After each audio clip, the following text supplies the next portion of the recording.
Hi friends, இப்போ நம்ம 2024 நெட்ஃப்ளிக்ஸில் ரிலீஸ் ஆன பேராசைட் த கிரேங்கிற சீரிஸை பார்க்க போகிறோம். சீரிஸோட ஒன்லைனர் பார்த்தீங்கன்னா, வானத்துலேருந்து விழுற பேராசைட்டுங்கிற ஒரு உயிரினம் நம்ம மனுஷங்களோட காது வழியாக போய் மூளையை கண்ட்ரோல் பண்ணி அதுங்க உயிர் வாழ நம்ம உடலை வந்து ஒரு ஹோஸ்ட்டாக பயன்படுத்திக்குது. அப்பேற்பட்ட பேராசைட்ஸை நம்ம மக்கள் எப்படி எதிர்கொள்ள போகிறாங்கிறது தான் ஒன்லைனர். இந்த படம் வந்து எந்த ஒரு இடத்துலையும் லேக் அடிக்கிற மாதிரி தோணவே தோணாது. ஸ்டோரி லைன் சூப்பராக இருக்குது. இது இன்னும் சொல்ல போனோன்னா ஒரு அனிமியோட அடாப்டேஷன். அனிமியில் மெயினாக மெயில் கேரக்டர் வச்சு தான் எடுத்திருப்பாங்க. இது ஒரு ஸ்பின் ஆஃபாக ஃபீமேல் கேரக்டர் வச்சு எடுத்திருக்காங்க. இருந்தாலும் இந்த ஸ்டோரி லைன் சூப்பராக இருக்குது. சீரிஸோட ஆரம்பத்திலேயே நம்ம சிட்டியை தான் கட்டுறாங்க. எங்கே பார்த்தாலும் பொல்யூஷன், காருங்க நசிங்கி இருக்கிறது, நிறைய உயிரினங்கள் இறக்குறது, இந்த உலகம் அழிஞ்சிட்டு இருக்கிறதுக்கு காரணமே மக்கள் தான்ற மாதிரி காட்டுவாங்க. அதுக்கப்புறமா ஒருத்தனை காட்டுறாங்க, அவன் லேப்டாப்பில் வந்து யார்கிட்டயும் பேசிகிட்டு இருக்கான். நல்லா எவ்வளோ பெரிய ரவுடி தெரியுமா, என்னால் பண்ண முடியாதது இல்லைன்ற மாதிரி விளையாட்டுத்தனமாக பேசிகிட்டு இருக்கான். அதுக்கு அடுத்த சீன்லேயே வானத்துலேருந்து ஜெல்லி பால்ஸ் மாதிரி ஒரு விஷயம் விழுது. குழந்தைங்களாம் விளையாடுவாங்களே அந்த மாதிரி ஜெல்லி விழுது.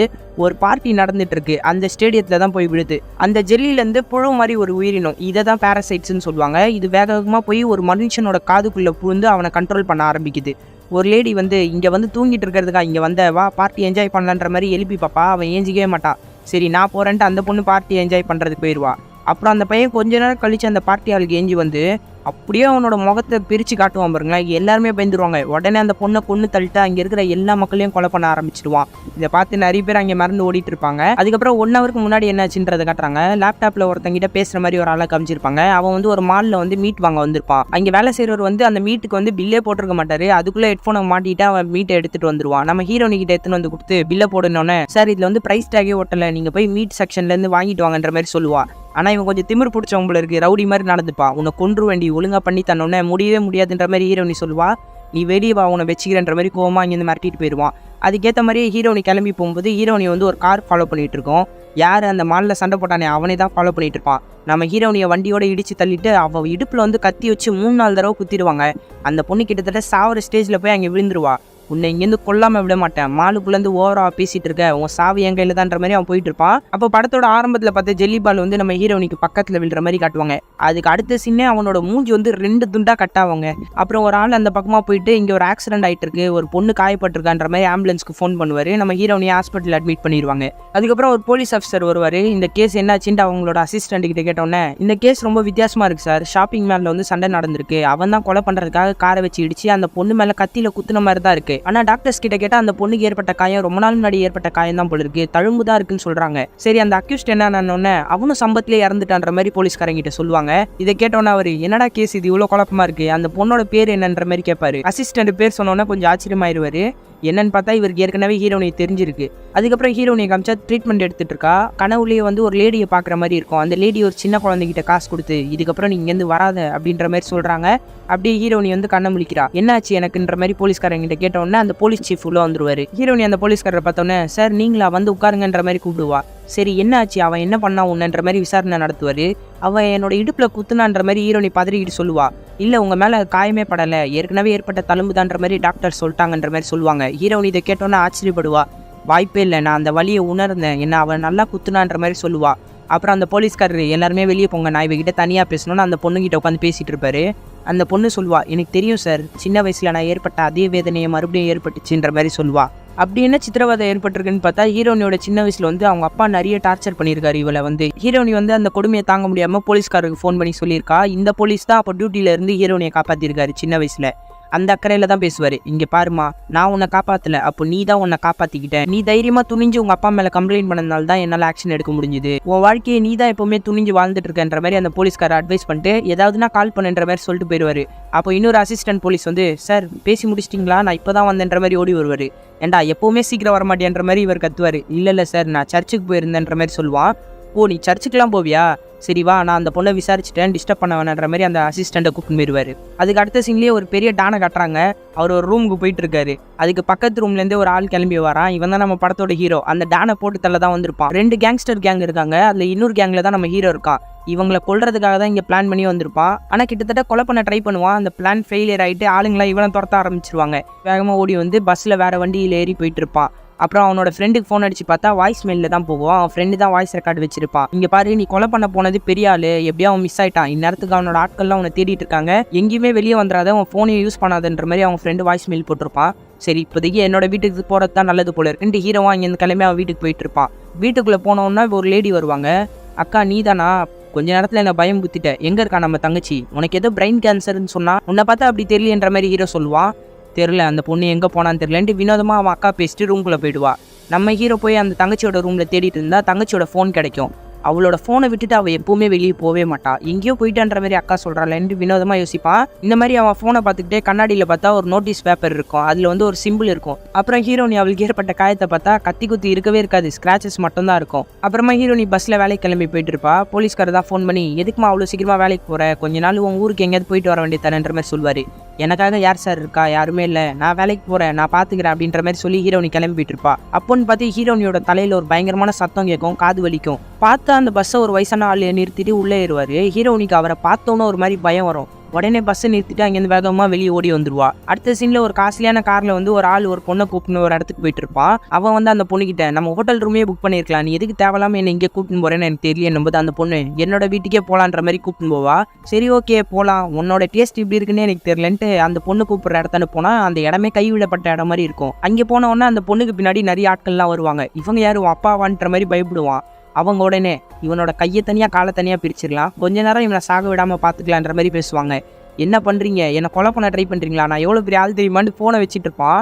அவனுக்கு எதிரில் இருக்கிற பொண்ணு உடனே முகத்தை விரிச்சு காட்டுவா பாருங்களேன், பயந்துருவான். இந்த பொண்ணும் ஒரு பேராசைட்டு, இந்த கும்பலே ஒரு பேராசைட், இவங்க வந்து மனுஷங்களை தான் உணவாக பயன்படுத்திட்டு இருப்பாங்க. அப்புறமா கண்ணாடி உடச்சிக்கிட்டு ஒரு ஸ்மோக் கிரானைட் வந்து உள்ளே விழும். விட்டா போதுன்ற மாதிரி அவன் பயந்து ஓடுவான். கீழே பார்த்தா படிக்கட்டுலேருந்து நிறைய சோல்ஜர்ஸ்லாம் வருவாங்க. அவனை காப்பாற்றிட்டு அந்த பொண்ணை ஷார்ட் கனை வச்சு சுட்டுருவாங்க.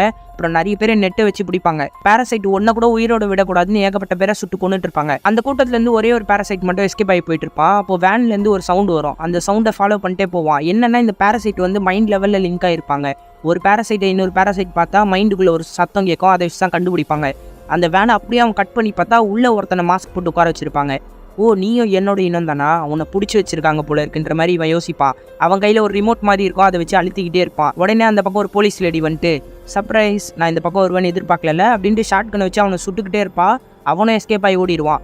என்ன மேடம் அவனை எப்படி நீங்கள் மிஸ் பண்ணீங்கன்ற மாதிரி கேட்பாங்க. அவனை உயிரோட பிடிக்கலான்னு ட்ரை பண்ணேன், சரி விடு, உங்களுக்கு ஒன்றும் ஆகலையா நீ அப்படின்ற மாதிரி உள்ளே கட்டி இருக்கிற பேரசைட்டை பார்த்து சொல்லிட்டு அந்த பக்கம் அந்த லேடி கிளம்பி போயிடுவா. உள்ளே போய் தேடி பார்த்தா நிறைய ட்ரெஸ்ஸஸ் தான் இருக்கும். ஏகப்பட்ட மனுஷங்களுக்கு ஒன்று இருக்காங்க போல இருக்குன்ற மாதிரி பேசிகிட்டு இருப்பாங்க. அப்போ பக்கத்தில் ஒரு கதவு இருக்கும். இதை தரங்கன்ற மாதிரி அந்த சீஃப் லேடி சொல்லுவாங்க. அதை திறந்து பார்த்தா ஏகப்பட்ட மனுஷங்களோட உடம்ப துண்டு துண்டாக்கி வச்சிருப்பாங்கங்க. அப்போ செவுத்தில் பார்த்தா ஒரு சிம்பிள் இருக்கும். ஹீரோ அவனோட வீட்டில் பார்த்துருப்பாங்களே அதே சிம்பிள் தான் இருக்கும். இது என்ன சிம்பிளாக இருக்கும் மேடம்ன்ற மாதிரி அசிஸ்டன்ட் கேட்பான்.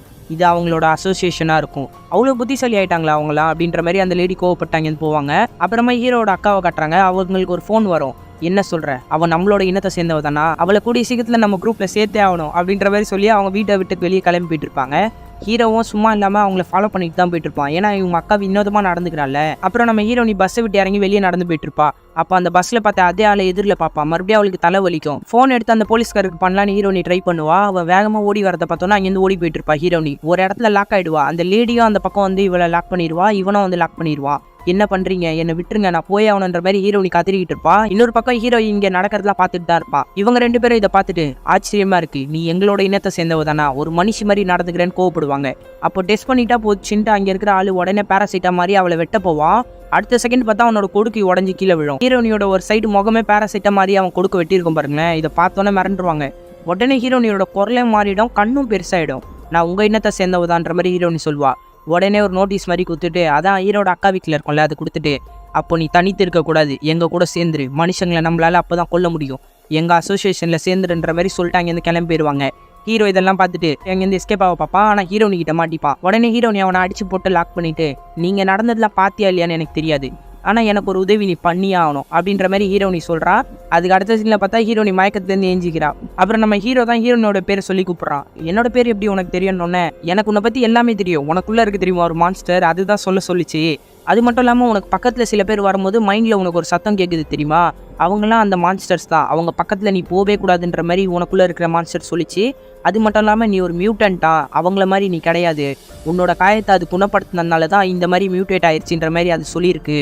நான் சொன்னதெல்லாம் புரிஞ்சுதுல, அவங்க பக்கத்துலேயே போகக்கூடாதுன்னு தான் அது சொல்லிச்சு அப்படின்ற மாதிரி ஹீரோ மொத்தத்தையும் சொல்லிட்டு விட்டா போதன்ட்டு ஹீரோனி கிட்ட இருந்து அங்கேருந்து ஓடிடுவான். ஹீரோனி அவளோட வீட்டுக்கு வந்தோடனே இவன் சொன்னதெல்லாம் யோசிச்சு பார்த்துட்டு ஒரு நோட் எடுத்துட்டு எனக்குள்ளே யாராவது இருக்கீங்களான்ற மாதிரி அந்த நோட்டில் எழுதிட்டு படுத்துக்கிட்டு இருப்பா. அப்போ டைமை பார்த்தா 11:25 இருக்கும். ஒரு செகண்ட் தான் கண்ணை மூடி தரப்பா, அதுக்குள்ளே 5 நிமிஷம் போயிட்டு இருக்கும். உடனே நோட் எடுத்து பார்ப்பா. அதில் வந்து அந்த பேரசைட்டை எழுதி வச்சிருக்கோம்.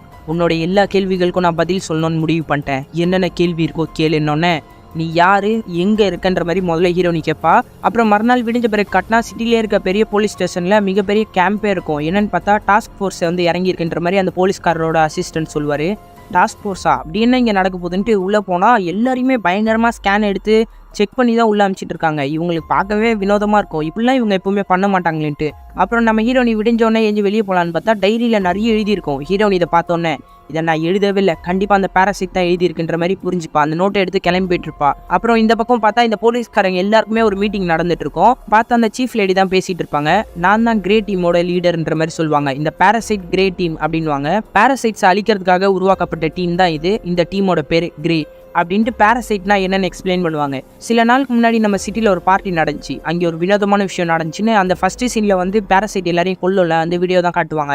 இந்த வீடியோ வந்து நாங்கள் வெளியே போடாமல் பார்த்துக்கிட்டோம். இன்னும் மக்களுக்கு பேராசைட்ஸ் இருக்கிற விஷயமே தெரியாது. பேராசைட்டுங்கிறது ஒரு வினோதமான உயிரினம், இது நமக்கு பக்கத்தில் தான் இருக்குது அப்படின்ட்டு முன்னாடி ஒரு பணம் இருக்கும், அதை எடுத்து காமிச்சா பேராசைட் தான். எல்லாருமே பார்த்தோன்னே மிரண்டுருவாங்க. இந்த பேராசைட்ஸ் எங்கேருந்து வந்ததுன்னு யாருக்குமே தெரியாது. ஆனால் நம்மளுடைய உடலுக்குள்ளே மூக்கு வழியாவோ காது வழியாவோ போய் நம்ம மூளையை கட்டுப்படுத்த ஆரம்பிச்சிரும். மொத்த மூளையும் அது சாப்பிட்டுட்டு அந்த உடம்பையே கட்டுப்பாட்டுக்குள்ளே கொண்டு வந்துடும். இந்த மாதிரி பேராசைட்டால் பாதிக்கப்பட்ட யாருக்குமே உணர்ச்சியே இருக்கவே இருக்காது அப்படின்ற மாதிரி இவங்க சொல்லிகிட்டே இருப்பாங்க. இதே டைமில் வந்து ஹீரோனி வந்து அந்த டைரியை படிச்சுட்டு இருப்பா. அதில் அந்த பேராசைட் தான் எழுதி வச்சிருக்கோம். நான் எதர்ச்சியாக உன்னோட உடம்புக்குள்ளே வர பார்த்தேன். அந்த டைமில் தான் உன்னோடைய உடம்பு ரொம்ப காயப்பட்டு நீயே சாவர நிலைமையில இருந்த. உன்னோட உடலை சரிப்படுத்துறதுக்கான முயற்சியில் ஈடுபடும் போது நான் வந்த வேலையவே கைவிட்டுட்டேன். உன்னோட மூளையை என்னால் கட்டுப்படுத்த முடியல. உன்னோட உடம்பு தான் என்னால் காப்பாற்ற முடிஞ்சுது. என்னோட ஒரு பகுதி தான் இப்போ உனக்குள்ளே இருக்குது. கிட்டத்தட்ட உன்னோட உடம்பை ஒரு நாளைக்கு 15 நிமிஷம் மட்டும் தான் என்னால் கட்டுப்படுத்த முடியுதுன்ற மாதிரி ஹீரோனி கிட்ட அந்த பேராசைட் சொல்லிட்டு இருக்கோம். இது எல்லாத்தையும் டைரியில் தான் எழுதி வச்சுருக்கோம். நீங்கள் பார்த்தா அந்த போலீஸ்காரி வந்து, இந்த பேராசைட்ஸ் வந்து நம்ம கூட்டத்தில் தான் இருக்குது. உங்களுக்கு ஏதாவது வினோதமான கேஸ் உங்கள் கண்ணில் பட்டிருந்தா அதை என்கிட்ட வந்து கொடுங்க. அந்த கேஸில் கூட இந்த பேராசைட் சம்மந்தப்பட்டிருக்கலான்ற மாதிரி சொல்லிட்டு இருப்பாங்க. அப்புறம் ஹீரோனி மறுபடியும் அந்த டைரியை படிச்சுட்டு இருக்கும்போது, உன்னை காப்பாற்றுறதுக்காக தான் அந்த ஆளை கொண்டுன்ற மாதிரி அந்த பேராசைட் சொல்லிட்டு இருக்கோம். அந்த விஷுவலையும் காட்டிக்கிட்டு இருப்பாங்க. அப்புறம் எப்படி இந்த பேராசைட்டை கொல்றதுன்ற மாதிரி போலீஸ்காரங்க கேட்பாங்க. சாதாரண கன்னை வச்சு கொல்ல முடியாது, ஷார்ட் கன்ஸ் தான். ஒன்று அவங்களோட தலை இல்லைனா இதயத்தை பார்த்து சுட்டா மட்டும் போதும். மனுஷங்களோட உடல் இறந்தாலே அந்த பேராசைட்டும் இறந்துரும். மனுஷங்களோட உடலை விட்டு ரொம்ப நேரம் அதுங்களால வெளியே வர முடியாது அப்படின்ற மாதிரி இந்த பொம்பளை எல்லாத்தையும் சொல்லிட்டு இருப்பாங்க. சரி, அப்படி ஸ்கேனர்ஸை வச்சு மட்டும்தான் கண்டுபிடிக்க முடியுமா அந்த பேராசைட்ஸ்ன்ற மாதிரி எல்லாருமே கேட்பாங்க. இல்லை, எப்போவுமே நம்மளால ஸ்கேனர்ஸை தூக்கிட்டு தெரிய முடியாது. இன்னொரு விஷயமா இருக்குது. பேராசைட்டால் தாக்கப்பட்டவங்களோட ஒரு முடியை மட்டும் நீங்கள் பிடுங்கினாலே போதும். அந்த முடி வந்து அவங்களோட சேர்றதுக்காக துடிக்கும், ஒரு பாம்பு மாதிரின்னு சொல்லுவாங்க. கிட்டத்தட்ட அவங்களோட மூளையே பேராசைட் தானே, அவங்களோட முடியை பிடுங்கினாலே கண்டுபிடிச்சிடலான்ற மாதிரி இந்த லேடி எக்ஸ்பிளைன் பண்ணுவாங்க. அப்போ வேறு வழியாக நம்மளால் பேராசைட்டை கண்டுபிடிக்க மாட்டோமான்ட்டு இன்னொருத்தர் கேட்பாரு. அப்போ நான் இன்னொருத்தங்களை காட்டுறேன் அப்படின்ட்டு ஹண்டிங் டாக்ன்ட்டு ஒரு ஆளை காட்டுவாங்க. யாருன்னு பார்த்தா அந்த கட்டி போட்டிருப்பான் தெரியுமா ஒரு பேராசைட்டை, அந்த பேராசைட்டை தான் காட்டுவாங்க. இவர் என்னோட ஹஸ்பண்ட் தான் பேராசைட்டால் தாக்கப்பட்டிருக்காரு. இவர்கிட்ட ஒரு ரிமோட்டை கொடுத்துருக்கோம்ல, இவர் இதை அழுத்தும் போது பக்கத்தில் பேராசைட் இருக்குன்னு நம்ம புரிஞ்சிக்கலாம். இந்த ஹெல்மெட்டுக்குள்ளே இவருக்கு பிடிக்காத கெமிக்கல்ஸ் இருக்குது. என்கிட்ட இருக்கிற ரிமோட் மூலமாக இந்த ஹெல்மெட்டை கண்ட்ரோல் பண்ணி இவரை டார்ச்சர் பண்ணிகிட்டே இருப்பேன்ற மாதிரி அந்த லேடி சொல்லுவாங்க. அப்படியே இன்னொரு விஷயத்தையும் சொல்கிறாங்க. இந்த பேராசைட்ஸ் எல்லாமே மூளை வழியாக கனெக்ட் ஆகிருக்கும். ஒரு பேராசைட் இருக்கிறத வந்து இன்னொரு பேராசைட்டால் கண்டுபிடிக்க முடியும். அதனால தான் இந்த ஹண்டிங் டாக்கை யூஸ் பண்ணுறோன்ற மாதிரி இவங்க சொல்லுவாங்க. அடுத்து மறுபடியும் நம்ம ஹீரோனியை காட்டுறாங்க. இந்த மாதிரி சீனை மாற்றி மாற்றி காட்டுவாங்க. அந்த பேராசைட் முக்கியமாக டைரியில் என்ன எழுதி வச்சிருக்கோன்னா, என்ன மாதிரியே இருக்கிற பேராசைட்ஸ் உன் பக்கத்தில் வரும்போது உன் பிரெயின் வேவ்ஸ் வந்து வேலை செய்ய ஆரம்பிக்கும். அவங்க கிட்டேருந்து நீ தள்ளியே இரு, அவங்க ரொம்ப ஆபத்தானவங்க. நம்ம மியூட்டன்ற விஷயம் அவங்களுக்கு தெரிஞ்சதுன்னா மொதல் வேலையாக நம்மளை கொன்றுவாங்க. நான் வாழ்கிறதுக்காக உனக்குள்ளே வந்தேன், இப்போ உன்னை வாழ வச்சுட்டு இருக்கிறதும் நான் தான். நம்ம 2 பேரும் ஒன்றா தான் வாழ்ந்தாகணும். என்னை பற்றி நீ தெரிஞ்சுக்கணுன்றதுக்காக என்னோட முக அமைப்பை நான் வீடியோ எடுத்து வச்சிருக்கேன். உன்னோட ஃபோனில் தான் இருக்குது பாருன்ற மாதிரி அந்த மியூட்டன்ட் எழுதி வச்சிருக்கோம். ஹீரோனையும் வீடியோ எடுத்து பார்த்துட்டு பயங்கரமாக அதிர்ச்சி ஆகிடுவா. அப்புறம் இங்கே சீஃப் லேடி வந்து, எல்லா விஷயமும் உங்களுக்கு புரிஞ்சுதா? உங்களோட சிட்டியில் இப்போ நிறைய பேராசைட்ஸ் இருக்குது, எல்லாத்தையும் அழிக்கிறதுக்காக நாங்கள் இங்கே தான் கேம்ப் போட்டிருக்கோம். எங்களோட நீங்களும் சேர்ந்து வேலை செய்ய போகிறீங்கன்ற மாதிரி இந்த போலீஸ் லேடி சொல்லுவாங்க. உடனே ஒரு சீஃப் இதை கேட்டு, இந்த மாதிரி இவரை டார்ச்சர் பண்ணுறது தப்பு இல்லையானும் போது, தப்பு இல்லையாவா அப்படின்ட்டு அவங்களோட காதை கழட்டி கையில் கொடுத்துருவாங்க. என்னோட ஹஸ்பண்டே என்னோட காதை அறுத்து எடுத்தார் தெரியுமா? இந்த மாதிரி பேராசைட்டால் தாக்கப்பட்டவங்களுக்கு எந்த ஒரு எமோஷன்ஸும் இருக்காது, அவங்க எல்லாரும் மான்ஸ்டர்ஸ் தான்ற மாதிரி இவங்க கத்திட்டு இருப்பாங்க. அடுத்து இந்த பக்கம் ஹீரோனியை காட்டுறாங்க. பஸ்ஸை விட்டு இறங்கி பஸ் ஸ்டாண்டில் உட்காந்துட்டு கதருவா பாருங்களேன் அவளோட நிலைமையை நினச்சிக்கிட்டு. அப்படியே இந்த சீசன் 1ஓட எபிசோடு 1 முடிக்கிறாங்க. எபிசோடு 1 பயங்கரமாக போயிருக்கும். அதுக்கு அடுத்த எபிசோடு இன்னும் பயங்கரமாக போகுது, மிஸ் பண்ணாமல் பாருங்கள். அப்புறம் நம்ம சேனலை சப்ஸ்கிரைப் பண்ணாதவங்க சப்ஸ்கிரைப் பண்ணிக்கோங்க. சோஷியல் மீடியாவில் நம்மளை ஃபாலோ பண்ணாதவங்க டிஸ்கிரிப்ஷனில் லிங்க் கொடுத்துருக்கேன், அதை யூஸ் பண்ணி ஃபாலோ பண்ணிக்கோங்க. தேங்க்யூ.